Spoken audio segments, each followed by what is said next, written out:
Hello hi welcome to the paper cooking ചാനലിലേക്ക് എല്ലാവർക്കും സ്വാഗതം. ഇന്ന് നമ്മൾ ഉണ്ടാക്കാൻ പോകുന്നത് ഒരു പൊറോട്ടയാണ്. പൊറോട്ട എല്ലാവർക്കും വളരെ ഇഷ്ടമുള്ളൊരു സാധനമാണ് അല്ലേ? അപ്പോൾ ഇന്ന് നമുക്കൊരു പൊറോട്ട ചെയ്താലോ? അപ്പോൾ നമ്മൾ ഇന്ന് ഉണ്ടാക്കാൻ പോകുന്നത് എഗ് പൊറോട്ടയാണ്. അപ്പോൾ അതെങ്ങനെയാണ് ഉണ്ടാക്കുന്നതെന്ന് നമുക്കൊന്ന് നോക്കാം. നമ്മൾ ഇതിനായിട്ട് 2 കപ്പ് മൈദയാണ് നമുക്ക് വേണ്ടത്. 250 ml കപ്പിന് 2 കപ്പ് മൈദയാണ് ഞാനിവിടെ എടുത്തിട്ടുള്ളത്. ഇനി ഇതിലേക്ക് ആവശ്യമായ ഉപ്പ് ചേർത്ത് കൊടുക്കാം. 1 ടേബിൾ സ്പൂണോളം പഞ്ചസാര. പഞ്ചസാരയുടെ അളവ് നിങ്ങൾക്ക് കുറയ്ക്കാവുന്നതാണ്. 1 ടീസ്പൂൺ ചേർത്താലും മതിയാവും. ഇനി നമുക്കിതിലേക്ക് വേണ്ടുന്നത് ഒരു 2 ടേബിൾ സ്പൂൺ സൺഫ്ലവർ ഓയിൽ.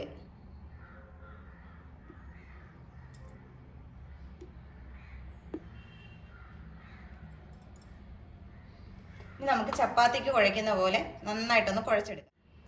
ഇതെല്ലാം കൂടെ നന്നായിട്ടൊന്ന് മിക്സ് ചെയ്യാം. അപ്പോൾ 2 കപ്പ് മൈദപ്പൊടി, അതുപോലെ തന്നെ ഒരൽപ്പം പഞ്ചസാര, പിന്നെ ഉപ്പ്, പിന്നെ 2 ടേബിൾ സ്പൂൺ സൺഫ്ലവർ ഓയിൽ. ഇനി ഇതിനകത്തേക്ക് കുറേശ്ശെ വെള്ളം ഒഴിച്ച് വേണം നമുക്ക് കുഴച്ചെടുക്കാൻ.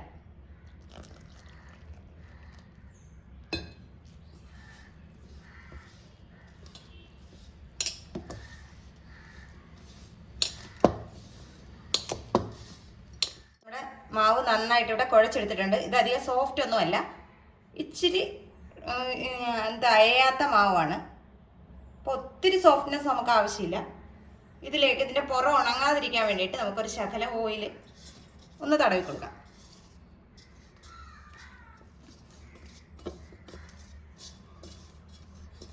എന്നിട്ട് ഇതൊരു അരമണിക്കൂർ നമുക്കൊന്ന് റെസ്റ്റ് ചെയ്യാൻ വയ്ക്കാം.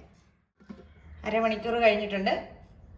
നമുക്കിതൊന്ന് ഉരുളകളാക്കാം.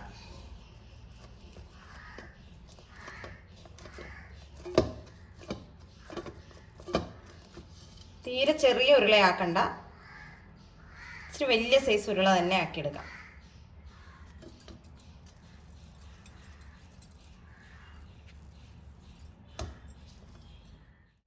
ഇവിടെ ഞാൻ 3 ഉരുളകളാക്കി എടുത്തിട്ടുണ്ട്. ഇനി ഇതെല്ലാം നിങ്ങൾക്ക് സൈസ് കുറച്ച് മതി എന്നുണ്ടെങ്കിൽ നിങ്ങൾക്ക് ഇത്രയും വലിപ്പം വേണ്ട, എന്നാലും തീരെ ചെറുതാക്കരുത്, ഇതിനനുസരിച്ച് എടുക്കുക. നമുക്കിത് മാറ്റി വയ്ക്കാം. ഇതേ സമയം ഞാൻ ഇവിടെ തന്നെ ഒരു ശകലം വേറൊരു പാത്രത്തിൽ ഇച്ചിരി മൈദപ്പൊടി എടുത്ത് വെച്ചിട്ടുണ്ട്. ഇനി നമുക്കിത് കൗണ്ടർ ടോപ്പിലിട്ട് ഒന്ന് പരത്തിയെടുക്കാം. ഒരു ലേശം പൊടി അതിൽ വിതറി കൊടുക്കുക. അതിലേക്ക് നമ്മുടെ മാവ് എടുത്ത് വയ്ക്കുക. നമ്മൾ ചപ്പാത്തി പരത്തുന്നത് പോലെ തന്നെ നമുക്കൊന്ന് പരത്തിയെടുക്കാം.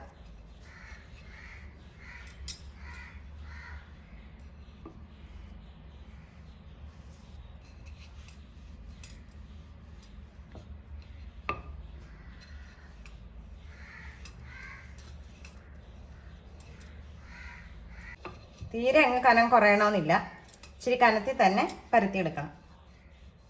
പരത്തിയതിന് ശേഷം ഇതിലേക്ക് ഒരു ശകലം ഓയിലൊന്ന് ബ്രഷ് ചെയ്ത് കൊടുക്കാം.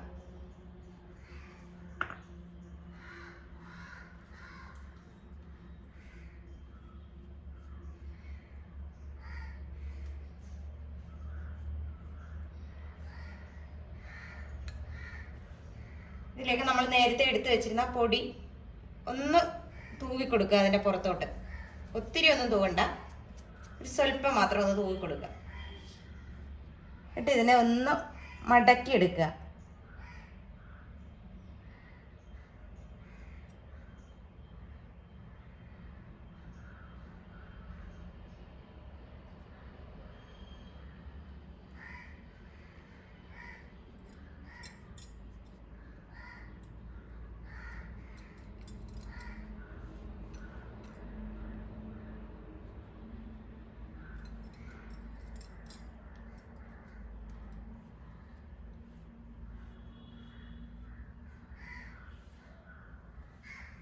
കണ്ടോ, അതേ ഒരു റോളാക്കി നമ്മൾ എടുത്തിട്ടുണ്ട്.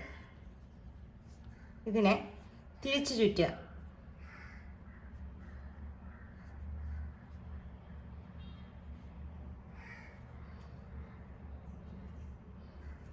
ഇതിൻ്റെ അറ്റം താഴത്തേക്കാക്കി കൊടുക്കുക. ഇത് കണ്ടോ, ഇനി ഇതിലേക്കൊരല്പം ഓയിൽ നമ്മൾ ഇച്ചിരി കാര്യമായിട്ട് തന്നെ നമ്മൾ ഓയിൽ ഒഴിച്ചു കൊടുക്കണം.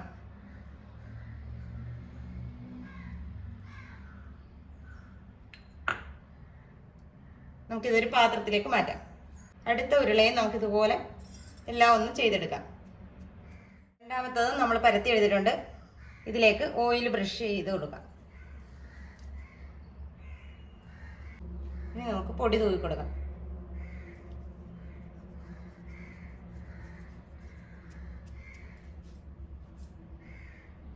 എന്നിട്ട് നേരത്തെ ചെയ്ത പോലെ തന്നെ ഈ അറ്റം ഒന്ന് മടക്കി മടക്കി എടുക്കാം.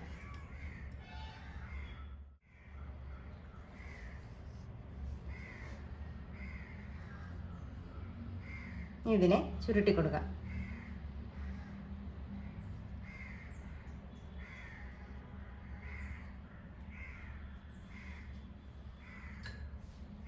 ചുരുട്ടി കഴിഞ്ഞാൽ ഇതിൻ്റെ ഉള്ളിലേക്ക് നമുക്ക് ഓയിൽ നന്നായിട്ട് ബ്രഷ് ചെയ്ത് കൊടുക്കാം. ഇങ്ങനെ നമുക്ക് തന്നെ അടുത്തതും ഒന്ന് ചെയ്തെടുക്കാം. ഇത് മൂന്നും നന്നായിട്ട് നമ്മൾ പരത്തി മടക്കി ചുറ്റി വെച്ചിട്ടുണ്ട്. ഇതിൽ നല്ല രീതിക്ക് ഓയിലും ഇട്ട് കൊടുത്തിട്ടുണ്ട്. ഇനി ഇതൊരു 10 മിനിറ്റ് ഇരിക്കണം. അതിനുശേഷം നമുക്ക് ഒന്നുകൂടെ ഒന്ന് പരത്തണം. ഞാനൊരു കൊച്ചു സവോളയുടെ ഒരു ഭാഗം ഞാനിവിടെ ഒന്ന് കൊത്തി അരിഞ്ഞെടുത്തിട്ടുണ്ട്. ഇതിലേക്ക് നമുക്ക് മുട്ട പൊട്ടിച്ചൊഴിച്ചു കൊടുക്കാം.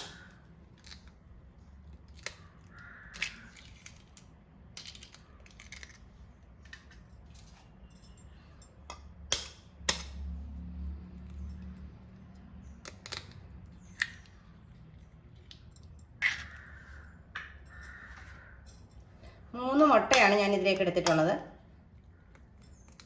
അപ്പോൾ അത് നന്നായിട്ടൊന്ന് നമുക്ക് ഒന്ന് ഉടച്ചെടുക്കാം. നമ്മുടെ മുട്ടയ്ക്ക് ആവശ്യമായ ഉപ്പ് ചേർത്ത് കൊടുക്കാം. ഇതിലേക്ക് ഒരു 1/4 ടീസ്പൂൺ ചില്ലി ഫ്ലേക്സ്. ഇതിന് പകരം പച്ചമുളക് വേണമെങ്കിലും ചേർക്കാം. ഇനി നമുക്ക് നന്നായിട്ട് ഇതൊന്ന് ബീറ്റ് ചെയ്തെടുക്കാം. ഇനി നമുക്ക് ഇതിൽ നിന്ന് ഓരോന്നേ എടുത്തൊന്ന് പരത്താം.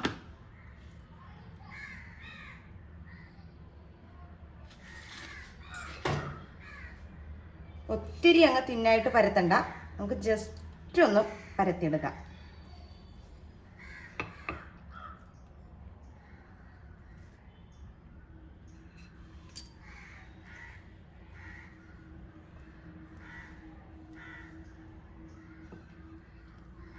കണ്ടോ, ഈ മടക്ക് ഇതുപോലെ നിൽക്കണം.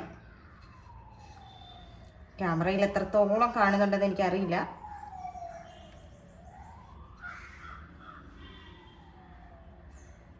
കണ്ടോ, ഇതിന് കനം ഉണ്ടാകണം. ഇച്ചിരി കനത്തിൽ വേണം നമുക്ക് പരത്തിയെടുക്കാൻ.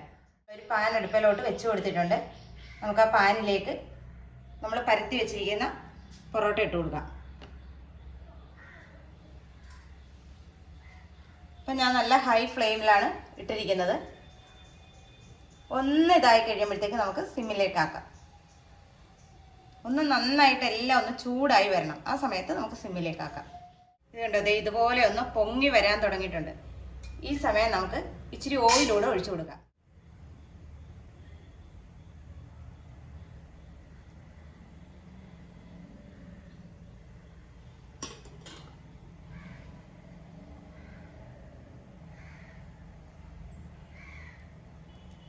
ഇനി നമുക്കിതൊന്ന് തിരിച്ചിട്ട് കൊടുക്കാം.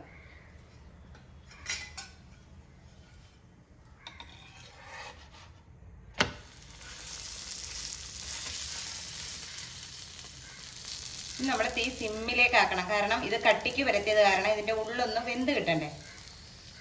അപ്പം അതിന് വേണ്ടി വളരെ സിമ്മിലേക്ക് ആക്കുക. നമുക്കിതൊന്ന് തിരിച്ചിട്ട് കൊടുക്കാം. ഈ രണ്ട് വശവും ഇങ്ങനെ മൊരിഞ്ഞ് കഴിയുമ്പോഴത്തേക്ക് ഇതിൻ്റെ ഉള്ളു വേവാനുണ്ട്, വെന്തിട്ടില്ല. നമ്മൾ നേരത്തെ അടിച്ചു വെച്ചിരിക്കുന്ന മുട്ടയില്ലേ, അത് ശകലം ഒഴിച്ചു കൊടുക്കുക. ഇതിൻ്റെ പുറത്തോട്ട് ഒഴിച്ചു കൊടുത്താലും മതിയാവും. ഇതിൻ്റെ വശങ്ങളിലേക്ക് പോകാതെ ഒന്ന് നടുക്ക് തന്നെ നിർത്തി എടുക്കുക. ഇപ്പോഴും തീ സിമ്മിൽ തന്നെയാണ് നമ്മൾ ഇട്ടിരിക്കുന്നത്. തീയിൽ വ്യത്യാസം നമ്മൾ വരുത്തിയിട്ടില്ല. കാരണം ഇതിൻ്റെ ഉള്ളു ഞാൻ പറഞ്ഞല്ലോ വേകാനുണ്ടാകും.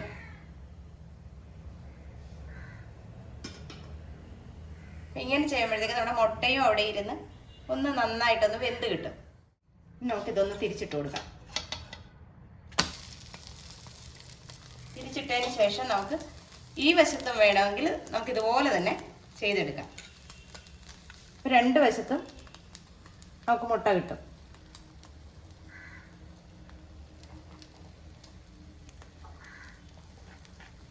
നമ്മളിങ്ങനെ മുട്ട ഒഴിച്ചു കഴിഞ്ഞാൽ നമുക്ക് ജസ്റ്റ് ഒന്ന് ആവി കയറ്റാം. അതായത് ഒരു പാത്രം കൊണ്ടൊന്ന് മൂടി വെച്ചാൽ മതി.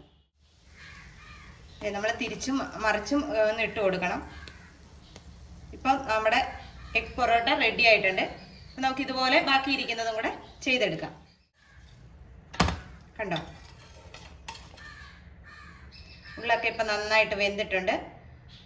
നമ്മുടെ മുട്ടയൊക്കെ നന്നായിട്ട് ഇരിപ്പുണ്ട്. അപ്പോൾ ഇതേ നമ്മുടെ എഗ് പൊറോട്ട ഇവിടെ റെഡി ആയിട്ടുണ്ട്. അപ്പോൾ ഇതെല്ലാവരും ഒന്ന് ട്രൈ ചെയ്ത് നോക്കണം. വീഡിയോ ഇഷ്ടമായാൽ ലൈക്ക് ചെയ്യാനും ഷെയർ ചെയ്യാനും കമൻറ്റ് ചെയ്യാനും മറന്നു പോകരുത്. ഒപ്പം സബ്സ്ക്രൈബും ചെയ്യണം. അപ്പോൾ നല്ലൊരു വീഡിയോ ആയിട്ട് കാണുന്നവരെ ടാറ്റാ, ബൈ ബൈ.